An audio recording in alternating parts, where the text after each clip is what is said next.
దేవుని యొక్క మహా ఉన్నతమైనటువంటి కృపను బట్టి రాకడ సంబంధమైనటువంటి గుర్తులు, రాకడ సంబంధమైనటువంటి సూచనల మీద చాలా ప్రత్యేకమైనటువంటి ధ్యానాలు గడిచినటువంటి ఒక 2 నెలల నుంచి మనం సుమారుగా జరిగిస్తా ఉన్నాం. ఈనాటికి 21 రాకడ సూచనలు మనం పూర్తి చేసుకున్నాం. ప్రభువైన యేసుక్రీస్తు వారు రాబోయేటువంటి దినం కంటే కూడా ముందుగా చూడబోయేటువంటి, నెరవేరబోయేటువంటి మనందరికీ కూడా కనబడేటువంటి కొన్ని రాకడ గుర్తులు, రాకడ సూచనల్లో 21 రాకడ సూచనలు మనం పూర్తి చేసుకున్నాం. రాకడ గుర్తులు అంటే ఎవరైనా ఒక 4-5 చెప్పేవారు. భూకంపాలు వస్తాయంట, యుద్ధాలు జరుగుతాయంట, కరువులు సంభవిస్తాయంట, ఇలాగ 4-5 మాత్రమే చెప్పేవారు. కానీ ఇన్ని రాకడ గుర్తులు దేవుడి యొక్క ప్రేమను బట్టి, మన పట్ల ఆయన కలిగి ఉన్న కరిగిరారిని బట్టి ఇన్ని దాచుంచుడనేటువంటి విషయం మనకు కూడా తెలియలేదు. కాబట్టి 21 అయింది. ఈ రోజున 22వ రాకడ గుర్తు అంటాను. చాలా ప్రత్యేకమైన, చాలా అద్భుతమైనటువంటి రాకడ గుర్తు. ఎంత స్పష్టంగా మనందరి కళ్ళ ఎదుట జరుగుతూ ఉందంటే అంత స్పష్టంగా జరుగుతూ ఉంది. నిజంగా ఇక్కడ తల్లిదండ్రుల యొక్క పాత్ర పోషించేటువంటి వ్యక్తులు ఎవరైనా ఉంటే, అయ్యే బాబోయ్ ఖచ్చితంగా ఇది రాకడ దినమేనండి, ఇది రాకడ గుర్తేనండి, అంత్య దినమేనండి అని అనకపోతే నన్ను అడగండి. తల్లిదండ్రుల యొక్క పాత్రను పోషించేటువంటి వ్యక్తులు ఎవరైనా ఇక్కడ ఉంటే, బిడ్డలకి తల్లులుగా, తండ్రులుగా ఎవరైనా ఇక్కడ ఉంటే, ఎవరైనా ఏంటి చాలామంది ఉన్నారు, వారందరికీ ఖచ్చితంగా ఒక బలమైనటువంటి నమ్మకంలోకి నడిపించే మహా గొప్ప రాకడ గుర్తు ఈ 22వ రాకడ గుర్తు అంటాను. దానికంటే కూడా ముందుగా ప్రధానమైన, ప్రాముఖ్యమైనటువంటి అంశంగా ప్రకటన గ్రంథం 3వ అధ్యాయము 20వ వచనాన్ని చదువుకొని మనం అందరం ముందుకు వెళ్ళడానికి ప్రయత్నం చేద్దాం. చూడండి, ప్రకటన గ్రంథం 3వ అధ్యాయము 20వ వచనము. ఇదిగో, నేను తలుపునొద్ద నిలిచుండి తట్టుచున్నాను. ఎవడైనను నా స్వరము విని తలుపు తీసిన ఎడల నేను అతని యొద్దకు వచ్చి అతనితో నేనును, నాతో కూడా అతడును భోజనము చేయుదుము అనేటువంటి మాట కనబడతా ఉంది. ఎవరైనాను తలుపు తట్టుచున్నటువంటి వ్యక్తి నా యొక్క స్వరాన్ని విని తలుపు తెస్తే నేను లోపలికి వచ్చి ఆ వ్యక్తితో ఏం చేస్తానంటే గడుపుతాను అంటున్నాడు. భోజనం చేస్తానంటే మీ కుటుంబంలో నీలో ఒక నవ్వుతాను అనేటువంటి ఉద్దేశంతో ఆయన మాట్లాడుతూ ఉన్నాడు. అంటే ఎవరు హృదయంలోకైనా సరే ఎవరైనా రావాలి అంటే అది ఎవరి చేతిలో ఉందన్నమాట? మన చేతిలో ఉంది. చివరికి దేవాది దేవుడు మన హృదయంలోకి రావాలన్నా సరే మనం తలుపు తీయాలి. దేవాది దేవుడే మన హృదయంలోకి రావడానికి మనకు తలుపు తీయాలంటే మిగిలినవి ఇంకెంత ఈజీగా లోపలికి రావడానికి ప్రయత్నిస్తూ ఉంటాయో ఒకసారి ఆలోచించేయండి. ఇది ఎందుకు చెప్పానన్నది ఈ సెషన్ పూర్తయ్యే సమయానికి మీ అందరికీ అర్థం అవుతుంది. అయితే రాకడ గుర్తులు ఈ సుమారుగా 19 రాకడ గుర్తులు 2వ తిమోతికి రాసినటువంటి పత్రికలో ఉన్నవి మనం ధ్యానిస్తూ ఉన్నాం కనుక అక్కడ రాయబడినటువంటి ఆ గుర్తుని మనం ఒకసారి జ్ఞాపకం చేసుకుందాం. చూడండి, 2వ తిమోతికి రాసిన పత్రిక 3వ అధ్యాయము 2వ వచనము ఆఖరి భాగము చూడండి. ఎలాగనగా మనుష్యులు స్వార్థప్రియులు, ధనాపేక్షులు, బెంకములాడువారు, అహంకారులు, దోషకులు ఈ రోజునేంటి తల్లిదండ్రులకు అవిధేయులు. ఎవరికి అవిధేయులంటే తల్లికి, తండ్రికి అవిధేయులు అంత్య దినాల్లో ఎక్కువ కనబడతారంట. చివరి దినాల్లో దేవుని యొక్క రాకడ దినాలకి సంబంధించి చాలా మంది బిడ్డలో తల్లిదండ్రులకి ఏం కలిగి ఉంటారంట? అవిధేయులై ఉంటారంట. మీకు ఒక డౌట్ అనేటువంటిది రావచ్చు, పాస్టర్ గారండి ఇది మరీ విడ్డూరంగా ఉందండి, ఇది కూడా రాకడ గుర్తేనండి. తల్లిదండ్రులకు అవిధేయులుగా ఉండడం అనేటువంటిది ఏమన్నా కొత్తగా నెరవేరేటువంటిదా, కొత్తగా చూసేటువంటిదా? ఎన్నో తరాల నుంచి చూస్తున్నటువంటిదే కదండి. మేము మా తల్లిదండ్రులకు అవిధేయులుగా ఉన్నాం, మా పిల్లలు మాకు అవిధేయులుగా ఉన్నారు, రేపు మా పిల్లలు వాళ్ళకి అవిధేయులుగా ఉంటారో. మేము ఎలాగైతే మా తల్లిదండ్రుల మాట వినలేదో ఈ రోజున మా పిల్లలు మా మాట వినట్లేదండి, రేపు రోజున వాళ్ళ పిల్లలు వాళ్ళ మాట వినరు. ఇందులో పెద్ద విషయం ఏముందండి? ఇందులో పెద్ద విశేషం ఏముందండి? చాలా వందల సంవత్సరాల నుంచి కూడా తల్లిదండ్రుల పట్ల బిడ్డలు అవిధేయులుగానే ప్రవర్తించారు కదండి అనే ఆలోచన మీకు రావచ్చు. అంతే కదా, ఇది పెద్ద రాకడ గుర్తేంటని మీకు అనిపించవచ్చు. అవునా కదా, చెప్పండి. ఇది రాకడ గుర్తేంటండి? తల్లిదండ్రులకు అవిధేయులు అనేటువంటి వారు చివరి దినాల్లో ఎక్కువైపోతారండి. ఇది రాకడ గుర్తేంటి? ఎన్నో తరాల నుంచి చూస్తున్నటువంటిదే కదా. ఇందులో నుంచి నేర్చుకోవడానికి ఏముంటుందండి అని మీకు అనిపించవచ్చు. చాలామంది భక్తులు, చాలామంది ప్రసంగికులు కూడా ఈ విషయాల్ని చాలా ఈజీగా తీసేసుకున్నారు. కానీ కాదు, దీని వెనకాల ఎంత నిగూఢమైనటువంటి మర్మం, సత్యం ఉందంటే అంత అద్భుతమైనటువంటి రీతిలో దీని అర్థాన్ని ఈ రోజున దేవుడు మీతో మాట్లాడడానికి ఇష్టపడుతున్నాడు అంటాను. తల్లిదండ్రులకి అవిధేయులుగా పిల్లలు మారిపోతారు. తల్లిదండ్రుల యొక్క మాటని పొరపాటును కూడా విననటువంటి మూర్ఖతరం ఆఖరి రోజుల్లో రాబోతా ఉందంట. వాక్యాన్ని బట్టి కానీ మనం ఆలోచన చేస్తే ఎవరికి విధేయులుగా ఉండాలి అంటే, మొట్టమొదటిగా దేవునికి మనం విధేయులుగా ఉండాలి. ఖచ్చితంగా మీరు నా మాటకు లోబడండి అన్నాడు. రెండవదిగా దేవుని తర్వాత మనం ఎవరికి లోబడాలి, ఎవరికి విధేయులుగా ఉండాలంటే సేవకులకు విధేయులుగా ఉండండి అని చెప్పాడు. మీ ఆత్మల కాయిచున్న వారి యొక్క మాటకి మీరు ఏం చేయండి, లోబడండి అన్నాడు. మూడవదిగా భార్యల్ని భర్తలకు లోబడండి అని చెప్పాడు. నాలుగవదిగా పిల్లలారా మీ తల్లిదండ్రులకి లోబడండి. నలుగురికి లోబడమని చాలా క్లియర్గా లేఖనాలు సెలవిస్తున్నాయి. దేవుడికి లోబడాలి, పాస్టర్ గారికి లోబడాలి, భర్త గారికి లోబడాలి. నాలుగవదిగా చెప్పండి, తల్లిదండ్రులకి తప్పకుండా లోబడాలి. కానీ ఇక్కడ అవిధేయులు అనేటువంటి రాకడ సూచన తల్లిదండ్రులను ఉద్దేశించి మాత్రమే మాట్లాడాడు. సేవకులను ఉద్దేశించి కానీ, లేదంటే భర్త గారిని ఉద్దేశించి కానీ, లేకపోతే దేవుని ఉద్దేశించి కానీ ఇక్కడ రాయలేదు. కానీ తల్లిదండ్రులకు అవిధేయులు ఎక్కువైపోతారు ఈ ఆఖరి దినాల్లో అనేటువంటి మాట చాలా స్పష్టమైనటువంటి రీతిలో లేఖనాలు కనబడతా ఉంది. ఒక మాట నేను అడుగుతా ఉన్నాను, ఈ రోజుల్లో తల్లిదండ్రులకి లోబడేటువంటి తరం కనబడుతుందా, లోబడని తరం కనబడుతుందా? చెప్పండి. ఇప్పటి నుంచో మనం తల్లిదండ్రులకు లోబడట్లేదు అనుకోండి, అది పెద్ద విషయం అనేటువంటిది ఏం కాదు. కానీ నేను అడుగుతున్నాను మిమ్మల్ని, ఈ మధ్యకాలంలో బిడ్డలు చూపించే అంత అవిధేయత మరి ఏ తరంలో కూడా ఎవరు చూపించరేమో అనే విధంగా కనబడుతుంది.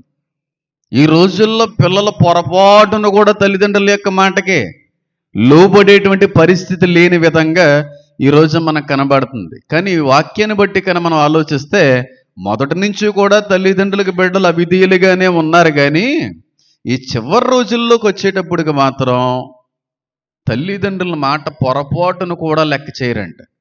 పొరపాటును కూడా తల్లి యొక్క తండ్రి యొక్క మాటని గౌరవించని తరం ఈ ఆఖరి రోజుల్లో రాబోతుంది అనేటువంటి విషయం లేఖనాల్లో చాలా స్పష్టమైన రీతిలో రాయబడి ఉన్నది.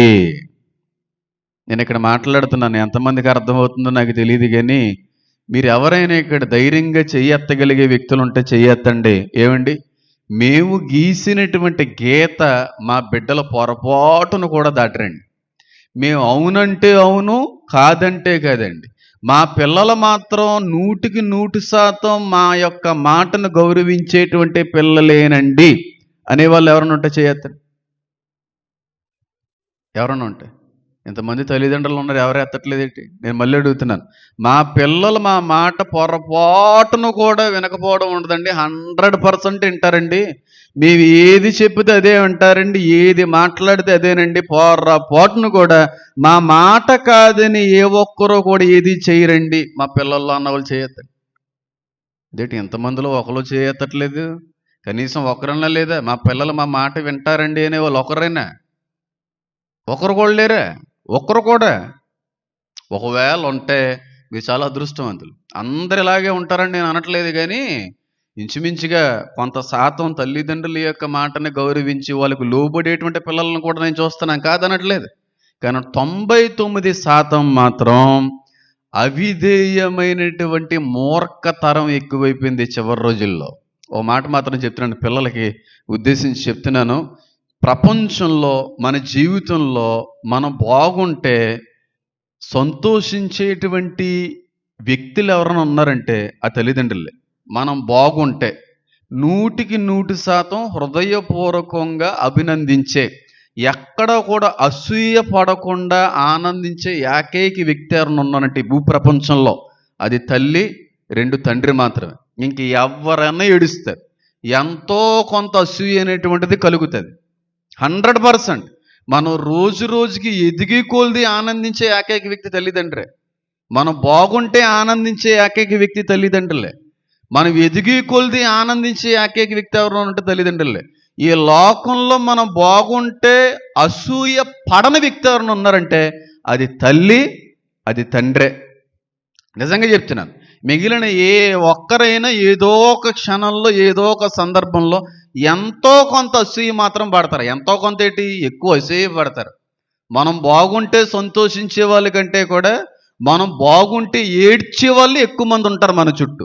కానీ మన చుట్టూ ఉన్నవారిలో మనం బాగుంటే ఆనందించే ఏకైక వ్యక్తి తల్లి, తండ్రి. వాళ్ళ మాటకు లోబడండ్రా అంటుంది బైబిల్. వాళ్ళ మాటకు లోబడండి అంటుంది. అందుకే వాక్యం కూడా ఆజ్ఞల్లో కూడా అద్భుతమైనటువంటి ఆజ్ఞ ఏంటి? నీ తల్లిని నీ తండ్రిని నువ్వేం చేయాలి? సన్మానించాలంటే దాని అర్థం ఏంటి? కుర్చీ వేసి కూర్చోబెట్టి పూలదండ తీసుకుని వచ్చి దండ ఏమనా, సాల్వో కొనుక్కొని వచ్చి సాల్వో కప్పమనా కాదు కదా. తల్లి తండ్రి యొక్క మాటని సన్మానించమంటే గౌరవించమని. వాళ్ళు గౌరవించడం అంటే వాళ్ళ యొక్క మాటని కాదనకుండా మీరు బ్రతకగలిగే రీతిలో ఉండాలి. కానీ కొంతమంది ఉంటారు, ఈవిడ మాత్రం వాళ్ళ అమ్మ నాన్న మాట వినలేదు, కానీ వీళ్ళ పిల్లలు మాత్రం ఈవిడ మాట వినాలి. ఎక్కడ పోతుంది? ఏది విత్తుతావో, ఏ కొలతతో అయితే కొలిచావో చెప్పండి, అదే రీతిలో కొలవబడతా. నువ్వు విత్తిందే పంటకొస్తావు, గుర్తుపెట్టుకో. ఒకానొక రోజున నీ తల్లిదండ్రులు నువ్వు బాధ పెట్టావా? ఒకానొక రోజున నీ తల్లి యొక్క మాట కాదని పనిచేసావా? ఒకానొక రోజున నీ తండ్రి యొక్క తల్లి యొక్క గుండెని చెదరగొట్టావా? నీ బిడ్డలు కూడా ఏదో ఒక రోజున అదే విధమైనటువంటి రీతిలో చెదరగొడతారేమో, జాగ్రత్త. ఎక్కడ పోదు, అన్నీ అనిపించేస్తాం. భూమి మీద బతుకుండగా ప్రతి దాన్ని అనిపించేస్తాం. మళ్ళీ చనిపోయిన తర్వాత మళ్ళీ అనిపించడానికి లేవుగా. డైరెక్ట్ నరకంకి వెళ్ళేవారు నరకం, నిత్య జీవానికి వెళ్ళేవాళ్ళు నిత్య జీవం. కొంతమంది, అందరూ ఇలాగే ఉంటారని నేను అనట్లేదు, కానీ వీళ్ళు మాత్రం తల్లిదండ్రుల యొక్క మాట వినరు. కానీ మా పిల్లలు మాత్రం మా మాట వినాలండి. కుదురుతుంది అంటారు. అది నాకు తెలిసినంత వరకు కుదరదు. నీ తల్లిదండ్రులు నిజంగా ప్రేమించిన వ్యక్తివైతే, నీ తల్లిదండ్రులు నిజంగా లోబడినటువంటి వ్యక్తివైతే, నీ బిడ్డలు కూడా ఖచ్చితంగా నిన్ను లోబడేటువంటి విధంగానే దేవుడు నిలబెడతాడేమో. ఆ రోజు నువ్వు బాధ పెట్టినటువంటి కారణాన్ని బట్టి నీ తల్లిదండ్రులు ఎంత నిష్ఠురపడ్డారో, ఎంత బాధపడ్డారో, ఆ బాధ రుచి చూపించడానికి కొన్ని సందర్భాల్లో నీ బిడ్డలు కూడా అవిధేయులుగా మారిపోతున్నారేమో. వాక్యం సెలవిస్తూ ఉంది, అంత్య దినాల్లో తల్లిదండ్రులకు అవిధేయులైనటువంటి బిడ్డలో తరం రాబోతా ఉంది. నేను అడుగుతా ఉన్నాను, చిన్నప్పటి నుంచి కూడా అమ్మా నాన్న మాట విననటువంటి వ్యక్తులుగానే మనం పెరిగాం, కాదనట్లేదు. కానీ ఈ రోజుల్లో కానీ మీరు చూస్తే తల్లిదండ్రుల మాట పొరపాటును కూడా లెక్క చేయట్లేదు. మీరు కావాలంటే చూడండి. నేను చాలా క్లోజ్గా చాలా మందిని చూసి తెలుసుకొని స్టడీ చేసిన వ్యక్తిగా చెప్తున్నాను. చిన్నప్పుడు నేను కూడా మా అమ్మగారికి నాన్నగారి మాట వినకుండా బ్రతికిన వ్యక్తినే. కానీ ఏదో ఒక సందర్భంలో ఏదో ఒక విషయంలో మాత్రం వాళ్ళని గౌరవించేవాళ్ళం, ఏదో ఒక విషయంలో మాత్రం వాళ్ళకి లోబడేవాళ్ళం, ఏదో ఒక విషయంలో మాత్రం వాళ్ళని కాదన్నటువంటి వద్దన్నటువంటి పనిని చేయకుండా ఆగిపోయేవాళ్ళం. కానీ ఈ రోజున ఏదో ఒక విషయంలో లోబడేటువంటి పిల్లలు ఎవరన్నా ఉంటే నాకు చూపించండి. ఒక్క విషయంలో అయినా సరే. మేమే వినలేదు, మీరే వినలేదు, నేను కాదనట్లేదు. కానీ ఈ రోజున కనీసం ఒక్క విషయంలో కూడా తల్లిదండ్రులకు లోబడేటువంటి వ్యక్తులు ఎక్కడ లేరంటున్నాను నేను. అవునంటారా కదంటారా?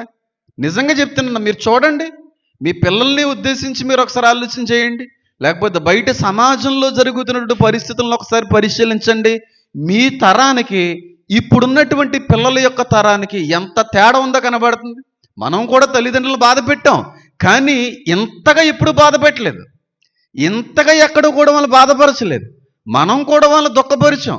కానీ ఈ తరంలో ఉన్నటువంటి బిడ్డలు తల్లిదండ్రుల్ని దుఃఖపరిచినంతగా నా తరంలో తల్లిదండ్రులు దుఃఖపరిచినంత తరం నాకు కనబడలేదేమో అని అనిపిస్తుంది. ఏదో ఒక విషయంలో లోబడేవాళ్ళు, ఏదో చిన్న చిన్న విషయాలకి కాదనేటువంటి పనులు చేసేవాళ్ళు. ఎందుకు అంటే స్కూల్ మానేసేటువంటి విషయంలో, చిన్నవన్నీ స్కూల్ మానేసే విషయాలు, లేదు రెండోది భోజనం తినేటువంటి విషయంలో, ఇది రెండోది. మూడోది ఫ్రెండ్స్తో తిరగొద్దురా, అదే వినబడింది చిన్నప్పుడు. ఈ మూడు విషయాల్లో ఏమన్నా కొంచెం దారి తప్పేటువంటి పరిస్థితులు ఏమన్నా ఉండేమో కానీ మిగిలిన అన్ని విషయాల్లో వాళ్ళకు లోబడేవాళ్ళం. మందిరానికి రా రా అంటే వెళ్ళేవాళ్ళం, ప్రార్థన చేసుకుందాం రా అంటే వచ్చేవాళ్ళం, కుటుంబ ప్రార్థనలో కూడుకుందాం అంటే అందరూ కూడుకునేవాళ్ళం, నాన్నగారు పిలుస్తున్నారు వెళ్ళరా అంటే వెళ్ళేవాళ్ళం, బాబు ఫ్రిడ్జ్లో కొంచెం వాటర్ బాటిల్ తీసుకొని ఇవ్వనానా అంటే వెంటనే తెచ్చిచ్చేవాళ్ళం. ఈ రోజున ప్రార్థన చేసుకుందాం అనే తర్వాత విషయం, వారానికి ఒక్కసారి ఆదివారం మందిరానికి రారా బాబు అంటే ఎన్ని చెరువులు నీళ్ళు తాగిచ్చేస్తున్నారంటే పిల్లలు, ఎంత బతిమాలించుకుంటున్నారంటే పిల్లలు. పాటును కూడా మందిరానికి రండి అనేటువంటి విషయంలో కూడా లోబడనంత మూర్ఖతరంగా మారిపోలేదంటారా? ఇంకా ఇంకా బాగా అర్థమవడం చెప్తాను చూడండి. మనం ఉన్నది ఆఖరితనం అని, మనం ఉన్నది చివరి దినాలని, అవిధేయమైనటువంటి బిడ్డల యొక్క తరంలో మనం బ్రతుకుతున్నామని మీ అందరికీ అర్థమయ్యేటువంటి విధంగా చెప్తా. లవ్ మ్యారేజెస్ అనేవి, లేకపోతే రిలేషన్షిప్ అనేటువంటిది, లేకపోతే ఒకరినొకరు ఇష్టపడేటువంటిది ఇప్పుడేం కాదు. ఎప్పటి నుంచి ఉంది? పునాదులు వేయబడినటువంటి దినం నుంచే ఉంది. యాకోబు కాలం నుంచి కూడా ఒకరినొకరు ఇష్టపడడం, ఇస్సాకు కాలంలో కూడా ఒకరినొకరు ఇష్టపడడం, ఆది నుంచి కూడా ప్రేమ అనేటువంటిది ఒకరి పట్ల ఒకరు కలిగి ఉండడం అనేటువంటిది సర్వసాధారణమైన విషయం, కాదనట్లేదు. కానీ నా చిన్నతనంలో ఎవరినైనా ఇష్టపడ్డాము అంటే అది ఇంట్లో వాళ్ళు చెప్పడానికి చెప్పండి ఎలా ఉండేది? 102, 103 ఫీవర్ వచ్చేసి ఇంట్లో చెప్పే పరిస్థితి ఉండేది కాదు. ఇంట్లో వాళ్ళకి తెలిస్తే ఎక్కడ కాలేజ్ మానిపించేస్తారు, ఇంట్లో వాళ్ళకి తెలిస్తే ఎక్కడ స్కూల్ మానిపించేస్తారు, ఇంట్లో వాళ్ళకి తెలిస్తే ఎక్కడ కాళ్ళు చేతులు విరగ్గొట్టేస్తారో అనేటువంటి భయంతో ఉండేవాళ్ళం మేము. ఒకవేళ అబ్బాయిగా అమ్మాయితో మాట్లాడినా, అమ్మాయి అబ్బాయితో మాట్లాడినా, కనీసం ఆ చిన్న ఫోన్లో మెసేజ్ పంపించాలన్నా రాత్రికి దుప్పటంతా మూసుకుని సీక్రెట్గా మెసేజ్ చేసేవాళ్ళం. ఒకవేళ గర్ల్ ఫ్రెండ్తోనో బాయ్ ఫ్రెండ్తో మాట్లాడాలనుకుంటే ఆ చిన్న ఫోన్ మాట్లాడడానికి బాత్రూమ్కి వెళ్ళి, లేకపోతే తల్లిదండ్రులు ఎక్కడికైనా బయటికి వెళ్ళినప్పుడు చాలా సీక్రెసీ మెయింటైన్ చేస్తూ, తల్లిదండ్రులు చూస్తే ఏం చేస్తారో ఏమంటారో అన్న భయంతో ఆ విధమైన రీతిలో ఉండేవాళ్ళు. ఈ రోజుల్లో ఇలాంటి విషయాల్లో అయ్య బాబా నాన్నకి తెలిస్తే ఎలాగా, అమ్మకి తెలిస్తే ఏమవుతుంది అనే భయంతో ఉన్నటువంటి పిల్లలు ఉంటే చూపించాడు.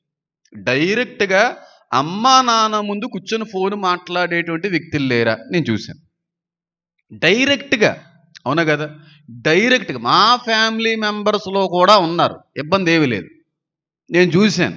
చాలా రేరుగా నేను బంధువుల ఇంటికి వెళ్తూ ఉంటాను. వెళ్ళినప్పుడు నేను గమనించాను, అయ్యి బాబాయ్ మా తరానికి మా జనరేషన్కి ఈ జనరేషన్కి చాలా డిఫరెన్స్ ఉందండి. ఏ డిఫరెన్స్ అంటే ఒకప్పుడు తల్లిదండ్రుల ముందు ఫోన్ మాట్లాడడానికి గడగడ గడగడ వణికేసేవాళ్ళం, ఎక్కడన్నా తెలిస్తే ఏమంటారో అనేటువంటి భయంతో బతికేవాళ్ళం. కానీ ఈ రోజున బాయ్ ఫ్రెండ్తో మాట్లాడడానికి ఇబ్బంది ఏమీ లేదు. తండ్రి తల్లి పక్కన ఉంటే వాళ్ళు ఎదురుగుండా ఫోన్ మాట్లాడేటువంటి పిల్లల తరాన్ని దగ్గర నుంచి చూసిన వ్యక్తిని డైరెక్ట్గా మాట్లాడుతున్నారు. ఏం పర్లేదు, ఒకవేళ తల్లిదండ్రులు మందరించిన వాళ్ళ మాట ఏమీ లెక్కలేదు. నేను నిజంగా చెప్తున్నాను, ఈ మాట లెక్క కూడా చేయట్లేదు. నేను చూశాను. ఫ్యామిలీ పేరైతే నేను చెప్పను. ఏంటంటే అస్తమాట్లు ఫోన్లోనే ఉంటుంది. అంటే ఒక పెద్ద ఆవిడ ఏం చెప్పిందంటే నాకు ఆ మాట వింటున్నారు ఎటురా పిల్లలు, ఈ రోజుల్లో పిల్లల మాట వింటున్నారు ఎటురా బాబు, మీరు ఏమనరా, ఈ రోజుల్లో పిల్లల మాట వింటున్నారు ఏంటిరా బాబు అని అన్నప్పుడు ఈ వచనం గుర్తొచ్చింది నాకు. నిజమే కదా, ఒకప్పుడు అది పాపం అని నేను అనట్లేదు, కానీ తల్లిదండ్రులకు భయపడేటువంటి తరం కనబడేదమ్మా. ఎంతో కొంత తల్లిదండ్రులు అంటే భయం ఉండేది. నాన్నగారు ఇంటికి వస్తున్నారంటే అయిబాబాయ్ అని చెప్పి బుక్కులు తీసేటువంటి తరం అది. అప్పటి వరకు టీవీ ఫోన్ పట్టుకున్నా నాన్నగారు వస్తున్నారని అమ్మ వెంటనే వచ్చి హెచ్చరిస్తే అయిబాబు అని చెప్పి వెంటనే బుక్కులు తీసుకుని డ్రామాలు వేసి తరం అది.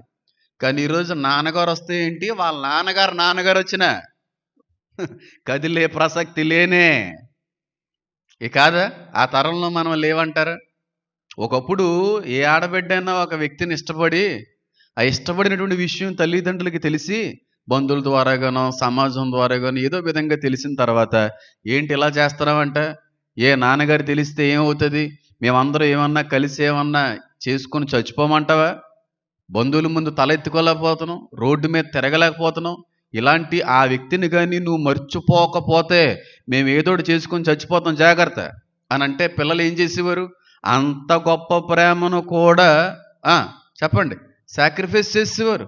అయ్యి బాబోయ్, నా వల్ల మా అమ్మ చచ్చిపోద్దంట, నా వల్ల నా తండ్రి గారు చనిపోతానంటున్నారు, వీళ్ళకంటే నాకు ఇంకెవరు గొప్ప, ఇంకెవరు కావాలనే విధంగా తల్లిదండ్రులు ఎక్కడ పోగొట్టుకుంటామో అనేటువంటి భయంతో చచ్చిపోతాము అనేటువంటి మాట అంటే వెంటనే వాళ్ళు లోబడేవారు. ఏదో రకంగా ఎంత ప్రేమనైనా సరే వారు సాక్రిఫైస్ చేసుకునేవారు, ఏమంటారు తెలుగులో, సమర్పించేసుకునేవారు, వదిలేసుకునేవారు.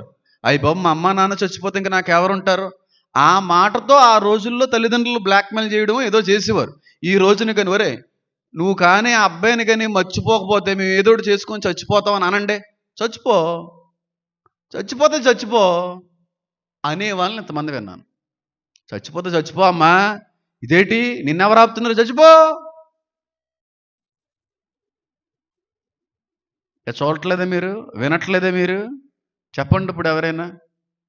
ఇది ఆఖరి తరం కాదంటారు, ఇది ఆఖరి తరం కాదంటారు. ఒకప్పుడు ఆ వ్యక్తిని కానీ నువ్వు మర్చిపోకపోతే ఏదోటి చేసి ఏదోటి మింగేసి మేము చచ్చిపోతామంటే పిల్లలు ఏడ్చేవారు, కాళ్ళు పట్టుకుని బతిమాలేవారు, అమ్మ అలాంటి పని చేయకమ్మా, అలాంటి పని చేయక నాన్నగారండి, నా మనసును నేను మార్చుకుంటానండి అనేవారు. కానీ ఈ రోజుల్లో పిల్లలు చచ్చిపోతామనే మాట కానీ సీరియస్గా మీరన్నా, చచ్చిపోతే చచ్చిపోండి, చచ్చిపోతే చచ్చిపోండి, మేము అనుకున్నదే చేస్తాం, మేము డిసైడ్ అయిందే మేము జరిగిస్తాం తప్ప మీకోసం మేము, మీ జీవితాలు మీవి, మా జీవితాలు మావి. ఇప్పుడు తల్లిదండ్రులను సపోర్ట్ చేస్తున్నట్టుగా నా మాట ఉంటే ఉండుగాక, నేను కాదనట్లేదు. కానీ తల్లిదండ్రులు బాధపెట్టి ఏ పని చేసినా ఆ ఆనందం, ఆ సంతోషం ఎంతో కాలం మాత్రం ఉండదు. ఇది మాత్రం నిజం. తల్లిదండ్రులు వద్దన్న పని, తల్లిదండ్రులు కాదన్న పని నువ్వు జరిగించి కొంతకాలం ఏదో సంతోషంగా ఉంటే ఉండొచ్చేమో, కానీ సదాకాలం చివరి వరకు కూడా అదే సంతోషంతో అదే ఆనందంతో తల్లిదండ్రులు బాధ పెట్టి బ్రతకగలవని మాత్రం నేను అనుకోవట్లేదు. అది ఏ విషయంలో అయినా కావచ్చు, అది ఏ విషయంలో అయినా సరే. అంత అవిధేయమైన తరం ఈ రోజున ఎవరినన్నా ఇష్టపడితే తల్లిదండ్రులు వాళ్ళకు లోబడేటువంటి పరిస్థితులే వచ్చినాయి, కానీ చేస్తే చేయి లేకపోతే మేము పోతాం, అయ్యి బాబు అమ్మ మా పరువు తీకమ్మ, ఏదో రకంగా మేము అన్నీ చంపుకొని, అంటే తప్పు అనట్లేదండి. ఆ ప్రేమ నిజమైంది అయితే తల్లిదండ్రులుగా మనం మద్దతు ఇచ్చి, మనం సహకరించి, మనం నిలబడి పెళ్లి చేయాలి. నిజమైన ప్రేమ అయితే, నిజమైన ప్రేమ అయితే.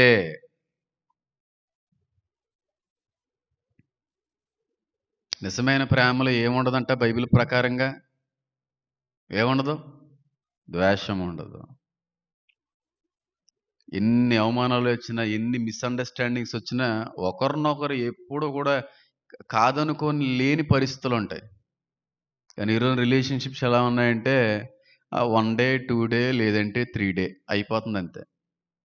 ఏదన్నా కొన్ని రోజులే, పెళ్ళి అన్న అలాగే ఉన్నాయి, రిలేషన్స్ అన్న అలాగే ఉన్నాయి, అన్నీ అలాగే ఉన్నాయి. కానీ ఒకప్పుడు తల్లిదండ్రులకు లోబడే వాళ్ళం, వాళ్ళు కాదని ఏ పని చేయలేకపోయే వాళ్ళం. కానీ ఈ రోజున తల్లిదండ్రులకు మనం కాదు లోబడవలసింది, వాళ్ళే మనకేం చేయబోతున్నారు, లోబడుతున్నారు. మన మాట వాళ్ళే వినేటువంటి పరిస్థితులు వచ్చేసినాయి. మీరు కానీ గమనిస్తే బాగా అర్థమవుతుందమ్మా, ఎంత స్పష్టంగా ప్రస్తుత రాకడ దినాలన్నీ కూడా కళ్ళ ముందు కనబడుతున్నాయో తెలుసా, ఎంత స్పష్టంగా నెరవేరుతున్నాయో తెలుసా. ఇది మీరు గమనించట్లేదు, కానీ నాకు అనిపిస్తుంటుంది కొన్ని కొన్ని సందర్భాల్లో. ఇప్పుడు నా కొడుకున్నాడు, నా కొడుకు తరమే చాలా డ్యామేజ్ అయిపోయిన తరం, జెన్జీ తరం అంటే జెన్జీ. కాకినాడలో పెద్ద హోర్డింగ్ ఉంది, హోర్డింగ్ మీద జెన్జీ అని పెట్టి ఒకటి కోడ్ చేశారు. ఏంటిది ఆ కోడ్, మంచి టైటిల్ ఏదో పెట్టారు పైన, మనల్ని ఎవరు ఆపలేర్రా ఏదో పెట్టారు. మిమ్మల్ని ఎవడ ఆపుతారా బాబు, మిమ్మల్ని ఎవడ ఆపగల, దేవుడు వచ్చినా మీరు ఆగరని తరం మీరు. ఒకప్పుడు సిగరెట్ ఏదన్నా కాల్చేమనుకోండి ఫ్రెండ్స్తో ఏదో సరదాగా, ఇంటికి వచ్చేటప్పుడు ఒక 4 సెంటర్ ఫ్రెష్లు, ఆ? ఒక 4 హాల్స్ బాగా నవిలేసి మింగేసి ఫ్రెండ్ గడి ముఖం మీద ఊదేసి ఒరే వాసన రావట్లే కదరా అని చెక్ చేసుకుని వచ్చేవాళ్ళం. నిజంగా చెప్తున్నాను. ఎందుకు నేను నేను ఏది దాపరకాలు ఏముండవు, ఏం దాచిపెట్టేది ఏమి ఉండదు. ఈరోజు తరం చూసారు అనుకోండి, నాన్న కొడుకు పక్కనే కూర్చుంటారు, మందేసేస్తుంటారు. ఈయన ఆయనకి కలిపేస్తుంటాడు, ఆయన ఈయనకి కలిపేస్తూ ఉంటాడు. పైగా ఏమంటారు, మేమిద్దరం కూడా ఓపెన్గా ఉంటాం. అది ఓపెన్గా అంటారా? తల్లిగా తండ్రిగా బిడ్డల పట్ల నువ్వు గద్దించే స్వభావం ఉండద్దు, మందలించే స్వభావం ఉండద్దు. నీ మీద భయం వాళ్ళకి ఎంతో కొంత ఉండాలి అంటే నీ పాత్రను నువ్వు పోషించాలి. అంతేగాని తండ్రితో కూర్చొని మందేస్తాను, అమ్మ ముందు సిగరెట్ కాలుస్తానంటే వాళ్ళు ఇంకేం లోపడతారు చెప్పండి. ఏమో ఆ టైంకి ఇప్పటికేనండి డైరెక్ట్గా సిగరెట్ ప్యాకెట్లు. అంటే నేను కూడా అలాగే ఉండేవాడిని, కానీ ఈ మధ్యన ఎక్కువ. ఈ మధ్యన అయితే మరీ దారుణంగా డైరెక్ట్గా పేరెంట్స్ ముందు త్రాగి రావడం. 3 గంటలకు, అర్ధరాత్రి 3 గంటలకు వచ్చినా భయం ఏమీ లేదు. తెలుసు తల్లిదండ్రులకి, ఈ పిల్లలు కదండి, ఈ రోజుల్లో పిల్లలు ఎలాగ ఉన్నారో తెలియదు ఏముందండి. ఇంకా నయం, మా పిల్లడు చాలా మంచోడండి, ఎంత తాగేసిన ఇంటికి వచ్చేస్తున్నాడండి. ఆ? ఎంత తాగేసిన ఇంటికి వచ్చేస్తాడంటే ఆడు మంచోడంటే అదే మహానందం వాళ్ళకి, అదే చాలా గొప్ప విషయం. అంటే తాగేసి పోలీస్ స్టేషన్కి వెళ్ళట్లేదు, తాగేసి యాక్సిడెంట్లు చేయట్లేదు, తాగేసి ఎక్కడ పడిపోవట్లేదు, తాగేసి ఏదో రకంగా తూలుకుంటూ ఇంటికి వచ్చేస్తున్నాడు కనుక అదే ఆనందం అని బాబు, క్షేమంగా వచ్చేస్తున్నాడండి బాబు అని తల్లిదండ్రులు అంటున్నారంటే ఆ పిల్లలకి ఇంకో బెగ్గ ఎక్కువ తాగాలని అనిపించదు. ఒరే బాబు, తాగితే తాగావు కానీ ఇంటికి వచ్చాయిరా అని అన్నాం అనుకో, పిల్లలకి ఏమనిపిస్తుంది అంటే మా అమ్మ నన్ను ఏం చేయమంటుంది, మా అమ్మ అలాగే అనేది, అందుకని ఇలా పాడేయను బాబు. ఇంకా ఆవిడ సాక్రిఫైస్ అది వేరే లెవెల్ లేండి. ఇంకా అలాంటి వ్యక్తిని ఇంక జీవితంలో మనం చూడలేములే. ఎన్ని తరాలైనా నా తల్లి లాంటి పాత్రని, తల్లి లాంటి వ్యక్తిని నేను చూడలేను. తల్లి స్థానం, తల్లి యొక్క మర్యాద, తల్లి యొక్క పాత్రని చంపేసుకుంది కొడుకు కోసం. అంత విపరీతమైనటువంటి ప్రేమ. ఇక చివరి చేసి ఆవిడ ఏ విధంగా బెండ్ అయిపోయిందంటే, బాబు నేను ఎలాగ అంటున్నానని తప్పుగా అనుకోవద్దు, నేనే తగ్గించుకుంటున్నాను. నువ్వు బయటికి వెళ్తుంటే పోలీస్ కేసులు, కొట్లాట్లు, ఎక్స్ట్రాలు ఇవన్నీ అవుతున్నాయి. ఆ తాగేది ఇంటి దగ్గరే తాగరా, ఆ డబ్బులే నేనే ఇస్తాను, ఇలా చేతులు జోడించి. ఆ రోజున నాకు బాధ అనిపించలేదు, కానీ ఈ రోజున మా అమ్మ కొంచెం వృద్ధాప్యంలోకి వచ్చేసిన తర్వాత ఇలాంటి వ్యక్తిన నేను బాధ పెట్టానని చెప్పి చాలా కుమిలిపోతూ ఉంటాను. ఎంత చంపుకుంది, ఎంత సాక్రిఫైస్ చేసుకుంది, ఎంత తగ్గించుకుంది. అది నాకు దీవెనని మాత్రం నేను అనుకోలేదు. అలాంటివన్నీ నా పిల్లోడి విషయంలో మళ్ళీ చూడవలసి వస్తుందేమో ప్రభువా, ఆ పరిస్థితి రానివ్వకండి అని చెప్పి ఈ రోజు నుంచి నేను బ్రతిమాలుకుంటూ ఉంటాను. తండ్రి, నా వలే నా బిడ్డ బ్రతకడానికి వీలు లేదు, నీ వంటి పరిశుద్ధత కలిగినటువంటి జీవితంలో బిడ్డ నిలిచుటకు, నడుచుటకు సహాయం చేయండి. నా వంటి రీతిలో నా బిడ్డ మారడానికి వీలు లేదయ్యా. ఒకవేళ అవి అనుభవించాలి అనేటువంటిది మీ రాత అయితే, మీ ఉద్దేశం అయితే, అది వేరేగా చూపించండి తప్ప నేను భరించలేను. మా అమ్మగారికి మీరు ఆ ధైర్యం ఇచ్చారు, నేను భరించలేను నాయన. అందులో మా అమ్మగారికి ఇద్దరు బిడ్డలు, కానీ నాకు ఒకడే ఏక సంతాగ్రహి, పాప చనిపోయింది. ఇంకో బిడ్డల మీద ఆలోచన లేదు, ఆశ లేదు మాకు. ఆ ఒక్కడే కానీ భయపెట్టేటువంటి, బాధ పెట్టేటువంటి విధంగా ఉంటే అది ఇంకెంత బాధ. కానీ మా అమ్మగారు అప్పుడప్పుడు ఏదన్నా చిన్న విషయంలో నా కొడుకు మాట వినకపోతుంటే చూస్తుండు, మనల్ని ఏడిపించినవి అన్నీ గుర్తున్నాయరా నాకు అంటూ ఉంటుంది.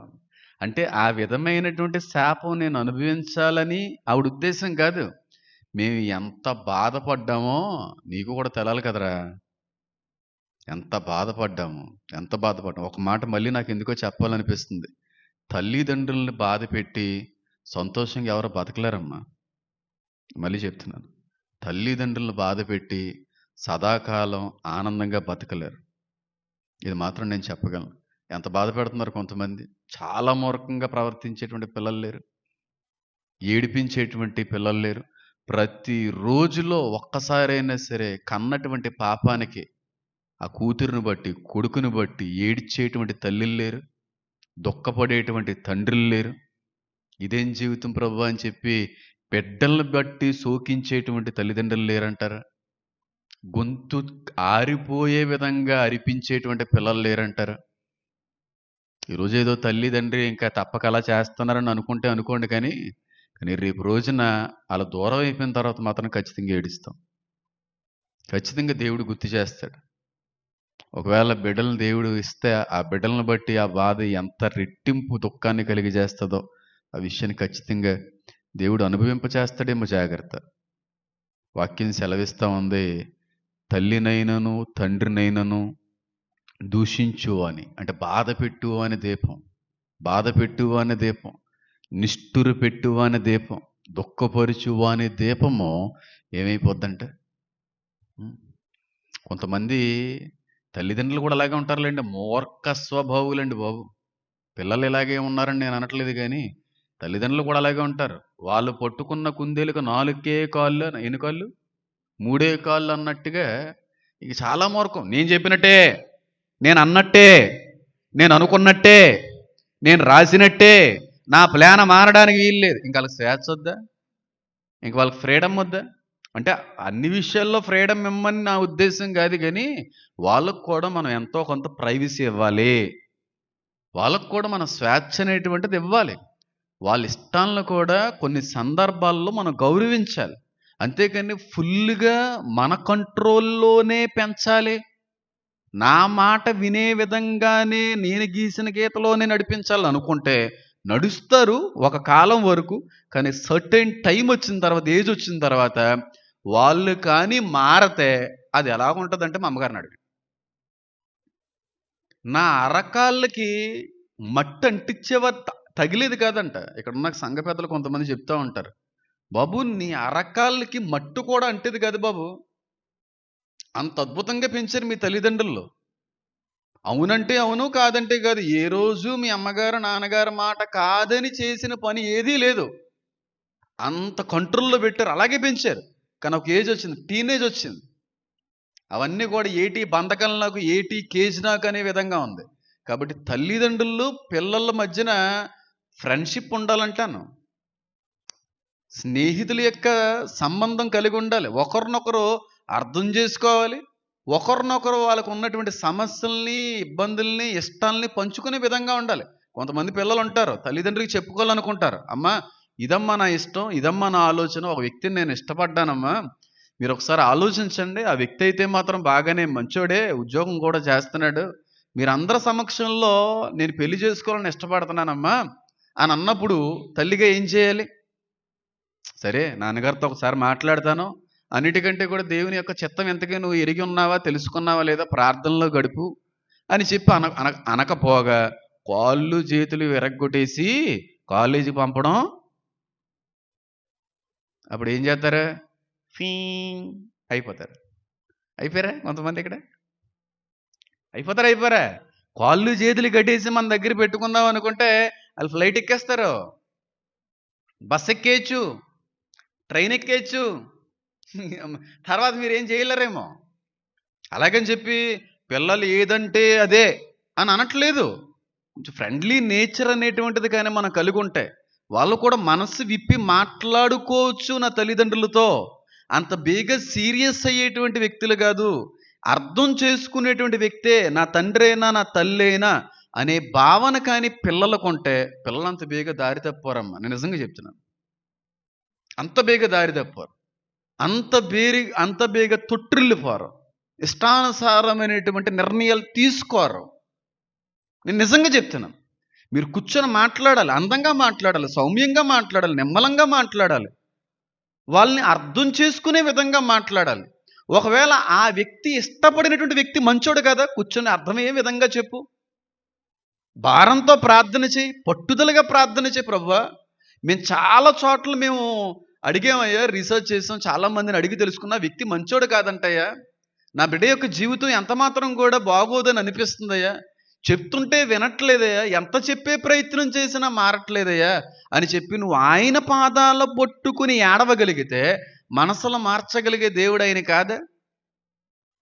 చెయ్యి, అంతేగాని కాళ్ళు విరగొడదాం, చేతులు విరగొడదాం, బలవంతంగా అయినా సరే మేం చెప్పిందే చెయ్యందాం అని పెళ్లి చేయొచ్చు, కానీ సంసారం మీరు చేయలేరు. బలవంతంగా పెళ్ళిళ్ళు చేయొచ్చు, కానీ జీవితాంతం సంసారం మాత్రం వాళ్ళతో ఉండి మీరు చెయ్యలేరు. వాళ్ళ ఇష్టాలను కూడా గౌరవించండి. అది కరెక్ట్ కాకపోతే అర్థవంతంగా వాళ్ళకి చెప్పే ప్రయత్నం చేయండి. దేవుని యొక్క సహాయాన్ని కోరండి. మనసులను మార్చగలిగే దేవుడైన. అంతేగాని మందులెట్టి మారుద్దాం, లేకపోతే గట్టిగా తిట్టి మారుద్దాం, కొట్టి మారుద్దాం, బంధించి మారుద్దాం జరగదమ్మా. ఒక వ్యక్తిని మార్చాలంటే అది కేవలం దేవుని వల్ల మాత్రమే సాధ్యం, గుర్తుపెట్టుకోండి. ఒకవేళ దేవుని యొక్క చిత్తం అదైతే నువ్వేం చేయలేవు. ఒకవేళ దేవుని చిత్తానికి అవిధేయంగా ఒకవేళ వాళ్ళు నడుస్తుంటే నీ ప్రార్థన మాత్రం ఖచ్చితంగా పరిష్కారాన్ని అందిస్తుందంటాను నేను.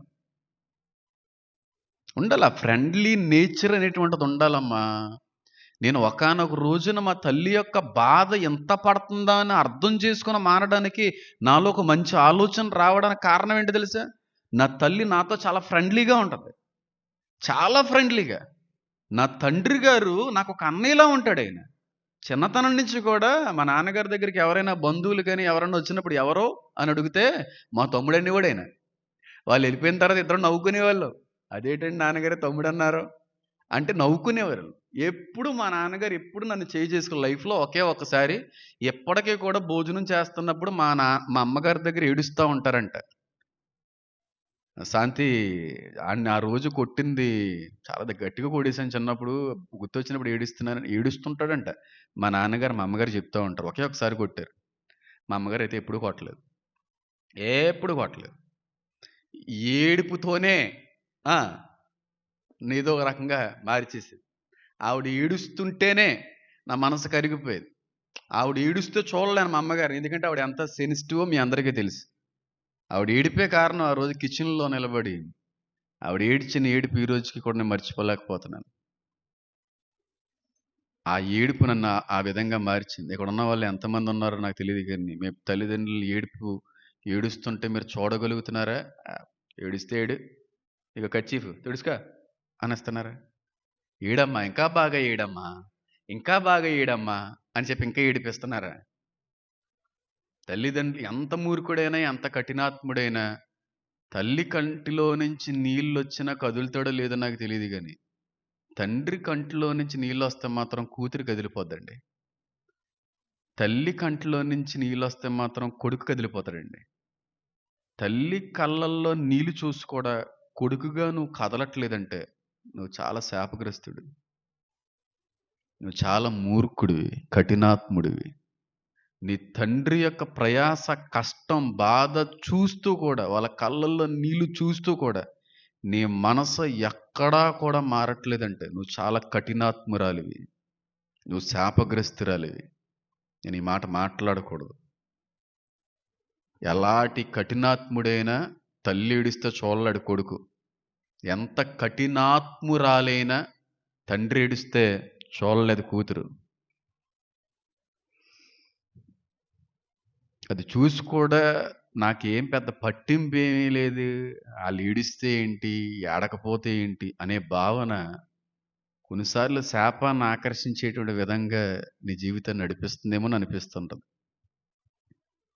కానీ చివరి రోజుల్లోకి వచ్చేటప్పటికి నా యొక్క కుమారుడి తరం ఏంటో నాకు తెలియదు, కానీ ప్రభు యొక్క రాకడ ఆలస్యం అయితే నా కొడుకు తర్వాత వచ్చేటువంటి తరం గురించి ఈనాటి నుంచి భయం వేస్తుంది. చాలా భయంకరమైన తరం అది. మన తరంలో బిడ్డలే భయంకరమైన స్థితి, నేను చెప్పక్కర్లేదు. అంత డైరెక్ట్గా అండి. ఎంత డైరెక్ట్గా అంటే డైరెక్ట్గా తల్లిదండ్రుల ముందు తాగేసి, తల్లిదండ్రుల ముందు సిగరెట్ కాల్చేసి, తల్లిదండ్రుల ముందే గర్ల్ ఫ్రెండ్స్తో రిలేషన్షిప్ పెట్టేసుకుని, తల్లిదండ్రుల ముందే అమ్మాయిల్ని లోపల తెచ్చి, ఇది ఏ తరంలో ఉందంటే ప్రస్తుత తరం కనబడుతుంది. ప్రస్తుత తరం కనబడుతుంది, నిజంగా చెప్తున్నా. అవిధేయమైనటువంటి తరం, తల్లిదండ్రులకు అవిధేయులు. అప్పుడు ఉన్నారు, కానీ ఇప్పుడైతే 99 కాదు 100% తల్లిదండ్రులకు నచ్చినట్టుగా బతకాలేని స్థితిలోనే ఉన్నారు. 1% కూడా వినట్లేదు, 1% కూడా. మరి ఇది కరెక్టో కాదో నాకు తెలియదు, కానీ నేనైతే గమనించాను. తల్లికి కొడుకంటే ఎక్కువ ఇష్టం, తల్లికి కొడుకంటే ఇష్టం, తండ్రికి ఏమో కూతురు అంటే ఇష్టం. సేమ్ అలాగే ఉంటుంది. కానీ అదేంటో తెలియదు, కానీ ఈ రోజున అటు మగ లేదు, ఇటు ఆడ లేదు. తల్లిదండ్రులు అంటే అసలు ఇష్టం కాదు, అసలు లెక్కే లేదు. ఉదయం నుంచి సాయంత్రం పడుకునేంత వరకు ఏడ్చేది ఏదన్నా ఉందంటే పిల్లల కోసమే. అది కూడా తెలుసు. అవిధేయమైన మూర్ఖతరమా. ఆ రోజుల్లో ఇజ్రాయేలును ఉద్దేశించి ఆయన అన్నాడు, లేపి పాడేశాడు అడవిలో మొత్తం అందరినీ. ఈ కల్మషం, ఈ మాలిన్యం వచ్చు తరాలకు అంటకూడదని మొత్తంగా తుడిచేశాడు అంతే. గుర్తుపెట్టుకోండి, మిమ్మల్ని కూడా తుడిచిపెడేస్తాడు. అంటే ఏ విధంగా అంటే అడవిలో కాదు, 7 ఏండ్ల మహాభయంకరమైన శ్రమలలో తల్లిదండ్రులకు అవిధేయులుగా ఉన్న బిడ్డలు కూడా విడవబడతారు. దేవుని తర్వాత దేవుడు అంతగా ప్రేమించమని, అంతగా లోబోడమని చెప్పింది ఏదన్నా ఉందంటే తల్లిదండ్రులకే. దేవుడి తర్వాత తల్లిదండ్రులే అంటాను. తల్లిదండ్రులు అవిధేయులుగా బ్రతికేటువంటి తరం ఎత్తబడదేమో అని అనిపిస్తూ ఉంటుంది. ఎందుకంటే అది ఆజ్ఞ కదా. ఆజ్ఞతిక్రమనే పాపం. పాపం వల్ల వచ్చు జీతం ఉంది. తల్లిని తండ్రిని గౌరవించాలి. అంటే ఆజ్ఞతిక్రమణ చేసి పరలోకానికి వెళ్తానని మీరు అనుకుంటున్నారా? విడవబడతారు. నేను పిల్లలను ఉద్దేశించి చెప్తున్నాను. తల్లిదండ్రులను బాధ పెట్టేటువంటి బిడ్డలో ఎత్తబడరో. అది ఆజ్ఞతిక్రమణ. ఆజ్ఞతిక్రమణది. ఇది మొట్టమొదటి పాయింట్. సెకండ్ పాయింట్ కూడా చెప్తాను. ఇంకా చాలా ఉంది దీని గురించి నేను చెప్పాలంటే. నేను 1 అవర్కి మించి ఇది స్టడీ చేయాలని అనుకోవట్లేదు, మీకు చెప్పాను కూడా. రెండో విషయం ఏంటంటే, మీరు కానీ గమనిస్తే ఎంత మూర్ఖ అవిధేయమైనటువంటి బిడ్డల తరం ఈరోజు కనబడుతుందంటే, నా చిన్నతనంతో పోల్చుకుంటే, నా తరంతో నేను పోల్చుకుంటే, మేము కూడా ఇలాగ ఉండేవాళ్ళం. ఒరే బాబు కొంచెం వచ్చి తినేసి వెళ్ళి, ఏమనేవారు? ఆడుకోరా, కొంచెం తినేసి వెళ్ళు. తినకుండా వెళ్ళి అక్కడ ఆడుకుంటున్నావు, కాకిలాగా ఇంకొక రకంగా ఆ ఎండలో మాడిపోతున్నావురా బాబు. తిండి ఏమీ లేకుండా ఇంక అదే విధంగా ఆడుతా ఉన్నావురా బాబు. కొంచెం వచ్చి తినేసి వెళ్ళినానా అంటే వెంటనే కొంచెం బుడుకు అంట అమ్మ నాన్న తినిపించేస్తే స్పీడ్గా తినేసి రయ్యమంటూ మళ్ళీ వెళ్ళి ఆడుకునేవాళ్ళం. ఈ రోజున కానీ పిల్లల్ని, ఒరే బాబు ఆ ఫోన్ పక్కన ఎట్టి కొంచెం భోజనం చేయరా అంటే వాళ్ళ అమ్మని బ్యాట్ పట్టుకుని కొట్టేశారంట ఒకడు. మనం న్యూస్లో చూసారా? బ్యాట్ పట్టుకుని కొట్టడం, చంపేశాడు కదా. చంపేశాడు. ఒక కొడుకు తల్లి మాటికి ఫోన్ పక్కన పెట్టు అంటుందని, ఆడుతున్నటువంటి మధ్యలో ఫోను లాగేసుకుందని ప్రీప్లాన్డ్గా చంపేశాడు కొడుకు తల్లిని చంపేశాడు. ఎంతమంది చూసారా న్యూస్? ఆడు కొడుకు వయసు ఎంత తెలుసా? ఎంతమ్మా? వాడు 6th ఎంతో చదువుతున్నాడు. సొంత తల్లిని చంపేశాడు. అంటే గేమ్ కొంచెం పక్కన ఎట్టి రా అని అంటే వినట్లేదని ఫోన్ తీసుకుందంట చేతిలో నుంచి. కానీ ఈరోజు జనరేషన్ ఎలా ఉంది తెలుసా? అన్నం తినాలన్నా, స్కూల్కి వెళ్ళాలన్నా, స్నానం చేయాలన్నా తల్లిదండ్రులే ఫోన్ చేతిలో పెట్టి తిన్నానా చూస్తా. చిన్న పిల్లలకి, సంవత్సరం పిల్లలకి, 2 సంవత్సరం పిల్లలకి, 3 సంవత్సరాల పిల్లలకి ఒకప్పుడు అనుకోండి బొమ్మ ఇచ్చేవారు. ఇలాగ ఏదో ఒక మ్యానిపులేట్ చేసి అలాగో ముద్ద ఇలా ముద్ద పెట్టేవారు. ఇప్పుడు ఆ బాధ ఏమీ లేదు, ఏమి మ్యానిపులేట్ చేయక్కర్లేదు. వాడికి ఫోన్ ఇచ్చావనుకో ఆడు అలా చూస్తూ ఉంటాడు, ముద్ద పెట్టినప్పుడు అలా తినేస్తాడు అంతే. ఈజీ అయిపోయింది పని. కానీ తల్లిదండ్రులకి తెలియని విషయం ఏంటంటే, చిన్నప్పటి నుంచి వాళ్ళ బ్రెయిన్ ఏం చేస్తున్నారు? చేతులారా డ్యామేజ్ చేసేస్తున్నారు. మనకి ఫోన్ గట్టిగా అలవాటైతే ఒక 3 సంవత్సరాల నుంచి 4 సంవత్సరాల నుంచి అలవాటైంది, అంతేనా? ఈ కరోనా వచ్చిన తర్వాత జియో అనే సన్నాసిగాడు ఫ్రీ ఇంటర్నెట్ ఇచ్చి ప్రపంచం, మన దేశం అంతటినీ పాడు చేసేసాడు. జియో గడి చేశాడు. ఆడ పెద్ద సాతాను గడాడు. ఎందుకు మీకు విషయం తెలుసా? ఎందుకులే, ఆ జియో గడి ఫ్రీ ఇంటర్నెట్ అందరిని అలవాటు చేశాడు. అలవాటు అయిపోయారు ఇంక ఇంటర్నెట్కి. అప్పుడు ఫ్రీ ఇంటర్నెట్ తీసేసి రీఛార్జ్లు పెట్టు. Business strategy. ఎవడు తెలివైనడు ఇందులో? వాడా మనమా? మనం ఫ్రీగా వచ్చిన ఏం తాగేస్తాం? ఫ్రీగా ఇస్తున్నాడు కదా తాగేసాం.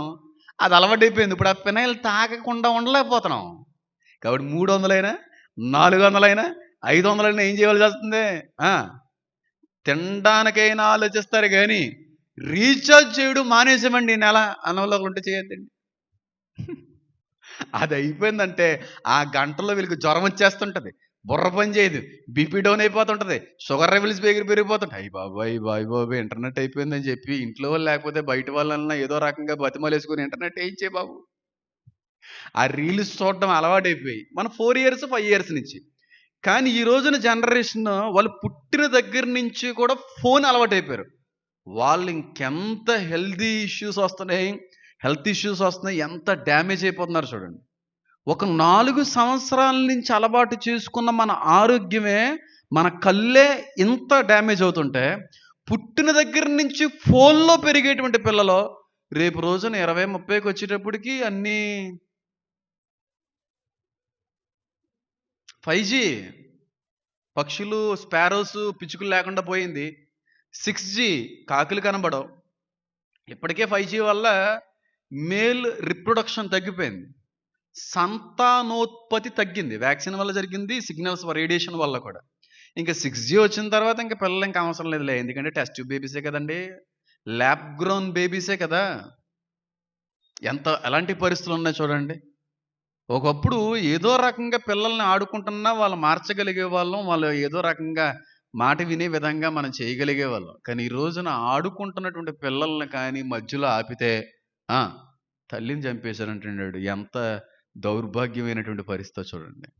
నేను మాట చెప్తున్నాను చూడండి, ఒకవేళ మీ బిడ్డలు ఇలాంటి స్థితిలో ఉంటే, కొంతమంది పిల్లలు గేమ్స్కి ఎడిక్ట్ అయిపోయి ఉంటారు. గేమ్స్కి ఇంక పిచ్చ ఎడిక్షన్, అదొక దయ్యం, అదొక దురాత్మ. ఏ వ్యసనమైనా సరే దురాత్మే.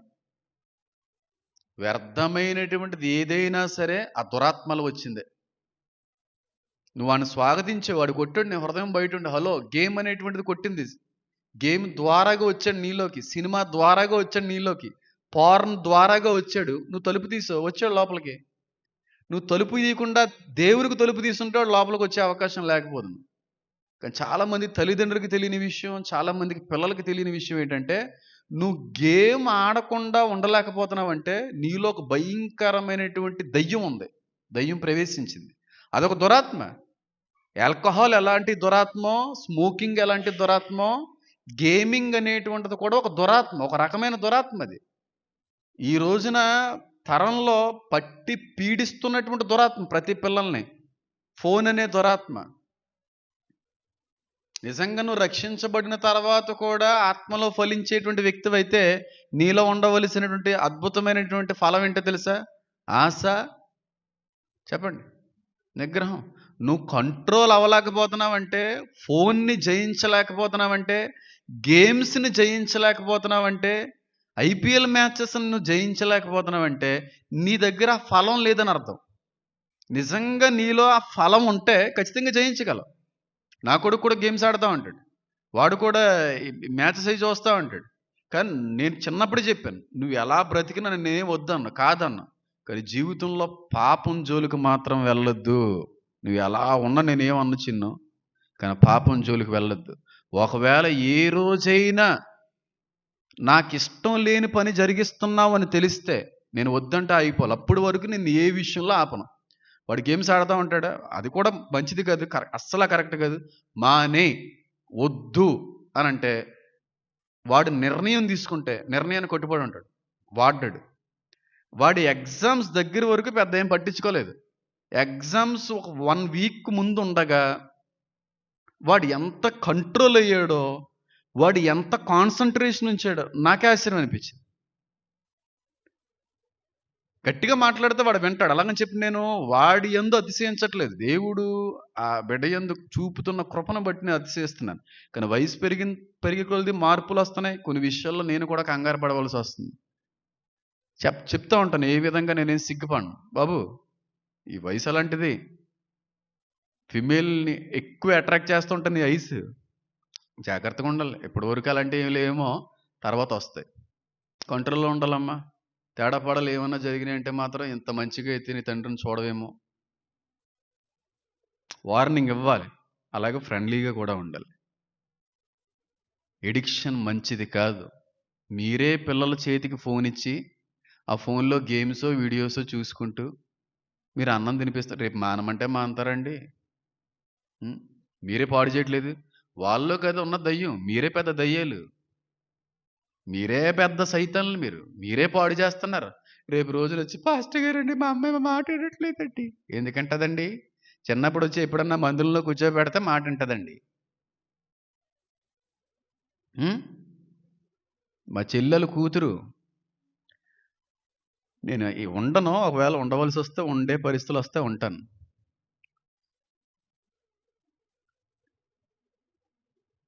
అది 24 అవర్స్ ఫోన్ ఇలా స్క్రోలింగే దానికి పని. అప్పుడప్పుడు నా షార్ట్స్ వస్తుంటాయి కదా! అప్పుడు మాత్రం కూలుకుంటదంట. హేమన్ మామ అంటదంట. మళ్ళీ గేమ్సే. మళ్ళీ స్క్రోలింగ్సే, రీల్సే, టీవీ ఏయో ఆ పిల్లలు అలా ఉన్నారనుకోండి. మనం వాళ్ళకి చేయలేమనుకోండి. కానీ ఎంతో కొంత మనం కూడా కంట్రోల్ చేయగలం కదా! అని అంటాను నేను. వేరే వేరే ఏమన్నా చేయొచ్చు కానీ ఫోన్ మాత్రం చేతికి ఇవ్వద్దనే అంటాను. మంచిదే తమ్ముడు అదేమన్నా? మంచిదే చెప్పు. చాలా, చాలా ఇబ్బందికరమైన పరిస్థితులొచ్చేస్తాయి. నేను చాలా హెవీ ఫోన్ యూజర్ నేను. నా చిటికిన వేలు గాని చూస్తే బెండ్ అయిపోయి ఉంటది వేలు. స్ట్రెయిట్‌గా ఉండదు. ఎందుకంటే ఫోన్ దీని మీద బేసే ఉంటది. నేను ఇంచుమించుగా నేను ఆహ్, ఒక 18 సంవత్సరాల నుంచి ఫోన్ వాడుతున్నాను. 17 ఇయర్స్ ఉన్నప్పటి నుంచి వాడుతున్నాను స్మార్ట్ ఫోన్. ఐఫోన్ 4 నుంచి వాడుతున్నాను. N72 అప్పటి నుంచి వాడుతున్నాను ఫోన్లు నేను. సోనీ ఎరిక్సన్ W550i అప్పటి నుంచి వాడుతున్నా ఫోన్. దీని మీదే బేసేది. మొత్తం ఈ బోను వెముకు ఇలా ఇలా కరువైపోయింది. కరువైపోయింది. మరి ఈ రోజున పిల్లలు చిన్నప్పటి నుంచే వాడుతున్నారు. వాళ్ళకి ఇంకేం కరువైపోద్ది? అర్థం చేసుకోండి. కాబట్టి మీరు ఏ విధంగా చూసినా సరే ఇది అంత్యదినమే. 100% కూడా అంత్యదినాల్లో ఉన్నాం. ఒకప్పుడు పిల్లల యొక్క తరానికి, ఇప్పుడు పిల్లల యొక్క తరానికి కానీ మన వ్యత్యాసం కానీ చూడగలిగితే, పొర్రపాటున కూడా తల్లిదండ్రుల యొక్క మాటకి 1% కూడా లోబడే, గౌరవించే పిల్లలు ఉండడం చాలా అరుదు. ఒకవేళ మీ పిల్లలు మీ మాట దాటని వ్యక్తులైతే, తల్లిదండ్రులుగా మీరు చాలా చాలా అదృష్టవంతులు. వాళ్ళ కోసం మీరు ఇంకా భారంతో ప్రార్థించాలి. నిజంగా మా పిల్లలు మేము చెప్పింది కాదని ఏది చేయరండి. మేము గీసిన గీత దాటరండి. ఏ విషయంలో కూడా మా పిల్లలను బట్టి మాకెప్పుడు బాధ కలగదండి అనే తల్లిదండ్రులు ఎవరైనా ఉంటే నిజంగా చెప్తున్నాను మీరు చాలా ధన్యులు. మీరు చాలా అదృష్టవంతులు. తల్లిదండ్రులుగా ఆహ్, మీ ఈ సంఘంలో ఉన్న కొంతమందిని బట్టి నేను చెప్తాను. మీరు చాలా అదృష్టవంతులు. ఎందుకో చెప్పమంటారా? మన సంఘంలో ఉన్నటువంటి ఏ మగబిడ్డకి కనీసం త్రాగుడు అలవాట్లేదు. కనీసం సిగరెట్ అలవాట్లేదు. ఉందా? ఉందా చెప్పండి. ఎంత అదృష్టవంతులో తెలుసా మీరు? నేను ఇలాంటి తరాన్ని చూడలేదు. తాతయ్య గారితో చిన్నప్పటి నుంచి వాళ్ళు దైవికంగా పెరగబట్టేనా అమ్మ అది జరిగింది. చిన్నప్పటి నుంచి సేవకులతో కలిసి ప్రార్థించేటువంటి తరం అది. ఎక్కడ తప్పడానికి అవకాశం ఎదురైనా వాక్యం తప్పడానికి వీలిచ్చేది కాదు. నీకు విరోధముగా నేను పాపము చేయకుండునట్లుగా ఆ! నీ వాక్యం నేను ఎక్కడ భద్రం చేసుకున్నాను నాయనా? హృదయంలో. అంటే యేసే నీ హృదయంలో ఉన్నాడు. ఇందాక ప్రకటన గ్రంథం 3:20లో అదే కదా! తలుపు బయట ఉండి నేను తట్టుచున్నాను. ఎవరైనను నా స్వరము విని తలుపు తీసిన యెడల నేను వారి లోపటకొస్తాను. వారితో పాటుగా నేను భోజనం చేస్తాను. అది దాని అర్థం. వాక్యం దేవుడే ఉన్నాడు. దేవుడు వాక్యమే ఉన్నాడు. అలా పెంచుండుంటే నాకు నిజంగా చెప్తున్నాను. తల్లిదండ్రులుగా మీరు ఆనందిస్తున్నారో లేదో తెలీదు గానీ, ఈ మాటను బట్టి సాతానుగాడు మళ్ళీ మండి మీ మీదకి ఏమైనా శోధనలు పట్టుకొని వస్తాడేమో జాగ్రత్తగా ఉండండి. ప్రభువుకు మహిమ కనుక ఈ మాట చెప్తున్నాను. ఈ సంఘంలో ఒక్క యవ్వన కుమారుడికి కూడా ఏ విధమైనటువంటి అలవాటు లేదండి. నేను చెప్పగలను. చాలా ధైర్యంగా, చాలా సంతోషంగా నేను చెప్పగలను. ఇక్కడున్న వాళ్ళు, మిగిలిన బయటున్న వాళ్ళ గురించి నాకు తెలీదు. వీళ్ళని చేసుకునేటువంటి ఆ భార్యలు చాలా అదృష్టవంతులు. నా సంఘ యూత్‌ని బట్టి, మెయిన్‌లీ అబ్బాయిల గురించి నేను మాట్లాడుతున్నా. చాలా అదృష్టవంతులు. అమ్మాయిలు ఎవరో నాకు తెలీదు గానీ. ఈ రోజున అలవాటు లేనోళ్ళు ఎవరున్నారు చెప్పండి? మీరు ఎంతో అదృష్టవంతులు. ఎంత అదృష్టవంతులై ఉండి కూడా మా పిల్లోడు ఏదో విషయంలో మాట వింటలేదండి. ఇంకా సంబంధం రావట్లేదండి. అదండి, ఇదండి. అది దేవుడి నిర్ణయం. కాలం సమీపించినప్పుడు ఎవడు దాన్ని ఆపలేడు. అమ్మాయిల గురించి నాకు తెలీదు. నేను మాత్రం ధైర్యంగా చెప్పగలను. ఈ సంఘంలో అమ్మాయిల కంటే అబ్బాయిలే మంచోళ్ళు. అమ్మాయిలు ఇంకా మంచోళ్ళు. మళ్ళీ నేను వాక్యం అయిన తర్వాత ఊరుకుంటారా నన్ను? "ఏమన్నయ్య అలా అన్నావు నువ్వు" అంటారు. అబ్బాయిలు చాలా మంచోళ్ళు, అమ్మాయిలు అంతకంటే మంచోళ్ళు, 100 రెట్లు మంచోళ్ళు. అందరూ మంచోళ్ళే. ఎవరు ఇక్కడ బ్యాడ్ అంటే వెధవంటే నేను ఒకడిని. ఆ!